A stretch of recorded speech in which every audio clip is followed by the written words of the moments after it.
Okay, so now you've played it right, and you actually have a date with a hot, nice guy. Yay! Now here are some tips that can help make it work out for you so that it doesn't end all too quickly. Now, if you've been dating a lot of bad boys lately, you might be used to dates that are super adventurous and flirtatious and perhaps a bit over the edge. And I know that can be a lot of fun in girls like that. Think of what's happening behind the scenes though. The bad boy has lots of time to scope things out and plan the perfect date and grease up all the waiters and bouncers so that he looks popular, so that he can give the girl this super flashy experience. He'll probably whisk you off to the hottest parties, get you dancing like crazy, and maybe even get you a little drunk too. Trust me though, this may seem like fun for a while, but you know it wouldn't last over the long term if you married the guy. That is, if he ever does marry you, or if he's not married already. The truth is, the nice guy will probably be busy with work, and he won't be able to scope out every restaurant in town before he asks you out.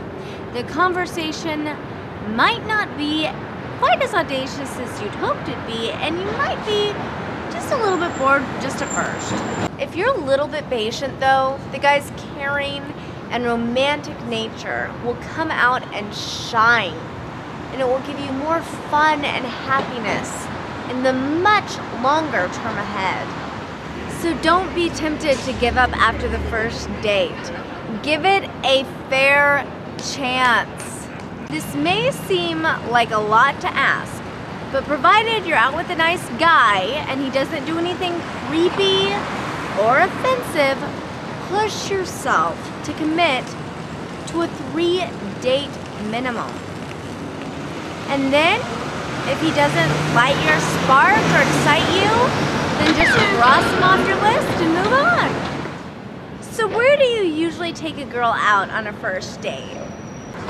I mean, I typically take a girl out on a date to, I try to like movies, maybe a restaurant, depending on what the mood is. I love to go bowling. I like to do outdoor activities as well. And it can be anywhere from just strolling through the mall in DC, or I usually like the art scene, so I'll usually go to like a museum. And the best part about that is I can usually judge if they either like art, then I can start getting more deep into it, but if they don't, then I can always have fun and then play on like the other aspects of the art that's around there. So usually museums are a good way to go. I have this one spot, it's like a tea house. It's pretty cool. You know, like I think girls always say they're into that kind of stuff, but and I really like it. So I've taken a couple girls there, and they seem to respond to that. I'm an avid Frisbee golfer, so I tend to invite girls out to meet me to go play Frisbee golf because it's a fun, easy sport that anyone can play. Usually on a first date I just do pretty much the standard thing, just take them to dinner, I guess. Dinner's the first thing that would come to my mind.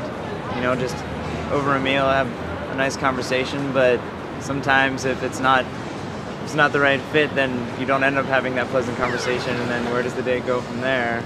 So it's really hard to get a first impression of somebody. The first date's obviously the hardest, trickiest one, and you'll be least like yourself.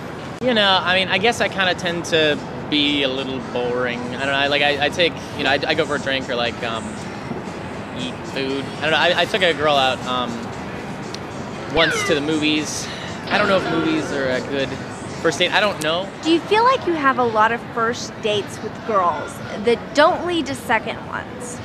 Yeah, I definitely have tons of first dates that I guess don't go the way the girl wants them to, because I don't know, I mean, like I feel like it's going fine. I definitely feel like there's a lot of first dates I'm not pleased with, so then I can't ever expect a second date, and then if I happen to get one, then it's usually because we hit it off in some way that would be maybe she happened to like the restaurant, but I never know going in what she likes, so I just try to do what I like. Why do you think that is? It's just because a lot of the activities that I do, I don't know, the type of girl that I meet, they're not interested in going out for a walk, or they don't seem excited that my idea of going out for food is pizza or, you know, a little sub shop or somewhere small, somewhere fun. I don't like going to large chain restaurants. I like going to some little hole in the wall. Yeah, I was in a relationship for a long time, so now I'm kind of lost on the dating scene. I don't know what to do. What girls like, you know, you try to. They always say like they want a spontaneous guy, so you don't really plan anything, and then you just kind of get lost, and then you don't know how they're feeling about it.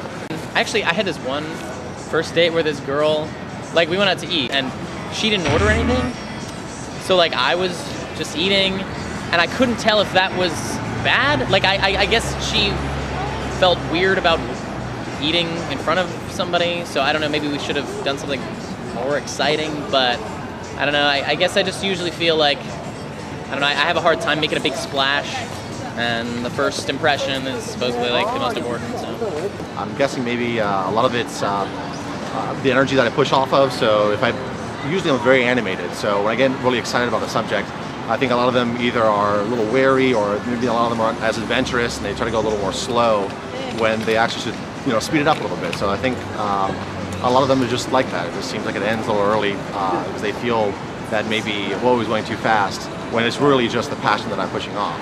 Okay guys, thanks for listening to all that we and the guys had to say. And hopefully you're eager to get out there and find the nice guy of your dreams. Now let's go have some fun. Let's go hit the club. Come on.